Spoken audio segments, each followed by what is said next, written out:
नमस्कार दर्शक देख रहे हैं आप। मैं हूं अमित कुमार। झारखंड में पहली बार किसी दल या कह लें तो किसी गठबंधन को पूर्ण बहुमत मिला है।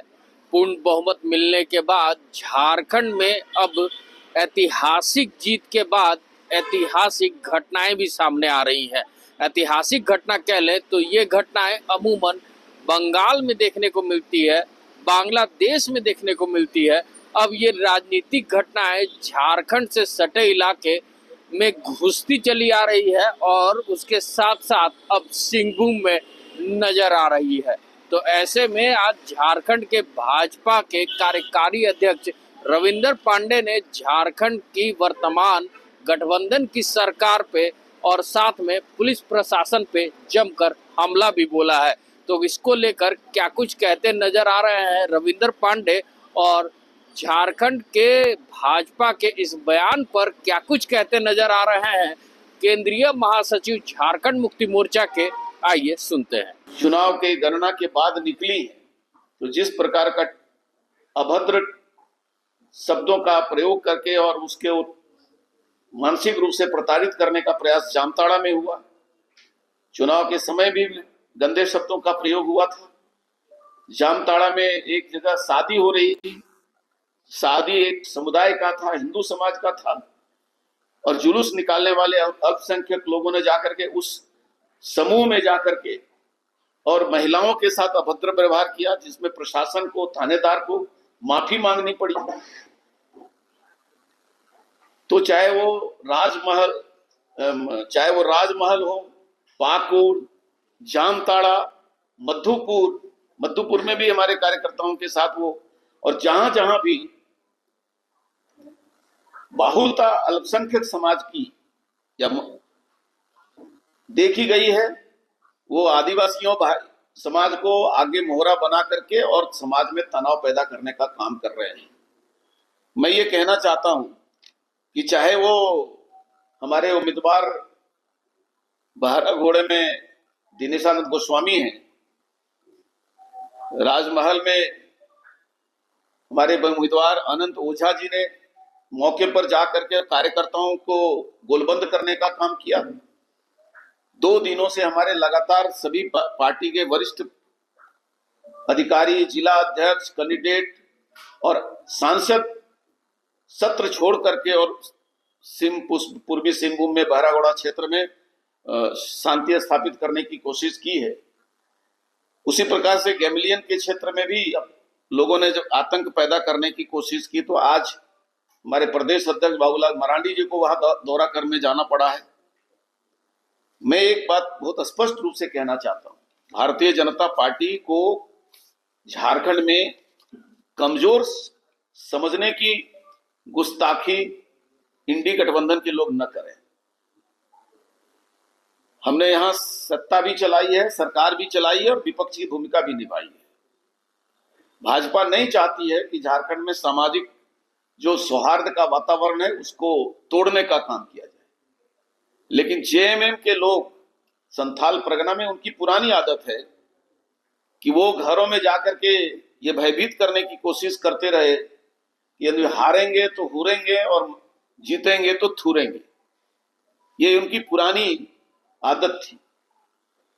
लेकिन अब जब सशक्त रूप से समाज के सभी वर्गों के लोग उठ खड़े हुए हैं, तो मैं एक बात बहुत चेतावनी पूर्वक कहना चाहता हूं कि झारखंड को बंगाल बनाने की भूल जेएमएम और कांग्रेस के लोग नहीं करें।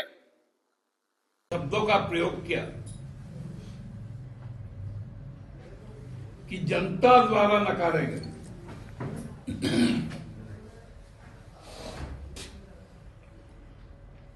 आप स्पष्ट बहुमत में नहीं है, आपका गठबंधन स्पष्ट बहुमत में है, लेकिन आपके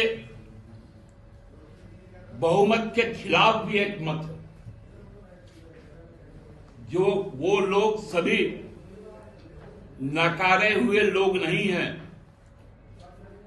स्वीकारे हुए लोग हैं। आप जिस तरह वाराणसी लोकसभा क्षेत्र का प्रतिनिधित्व करते हैं, वहां के प्रबुद्ध मतदाताओं के लिए स्वीकार्य है,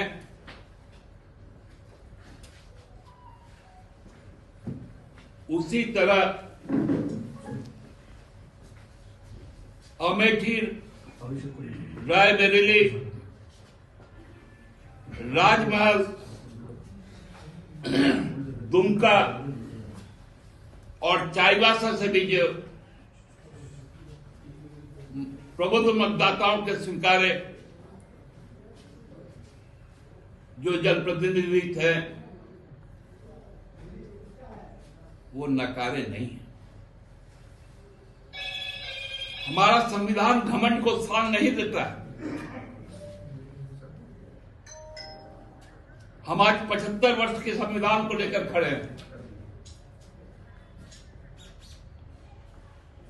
संविधान में समय अनुसार कई संशोधन हुए, कई कानून परिभाषित किए गए।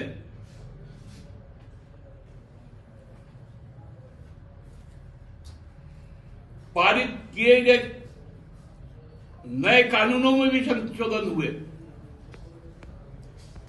जब हमारा राज्य सरकार शपथ लेगा, ये झारखंड राज्य के नकारे हुए व्यक्तियों का शपथ ग्रहण होगा या स्वीकारे गए लोगों का शपथ ग्रहण होगा?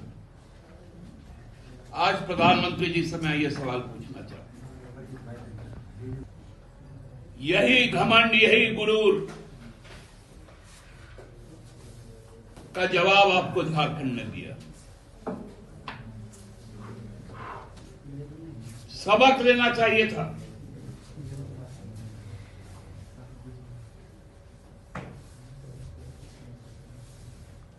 नतीजे आने के 48 घंटे के बाद जब संसद शुरू होता है तो प्रधानमंत्री का यह भाषण होता है। किसानों की शहादत होती है तो कहते हैं कि वो हमारे लिए मरे हैं क्या?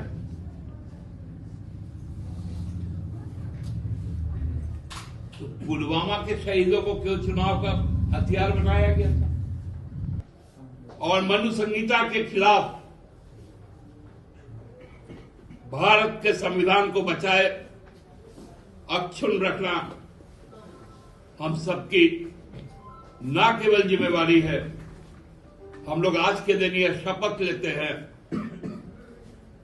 कि हम अपने संविधान को किसी भी तरह से न छेड़छाड़ करने की कोई कोशिश होगी तो उसे बर्दाश्त करेंगे।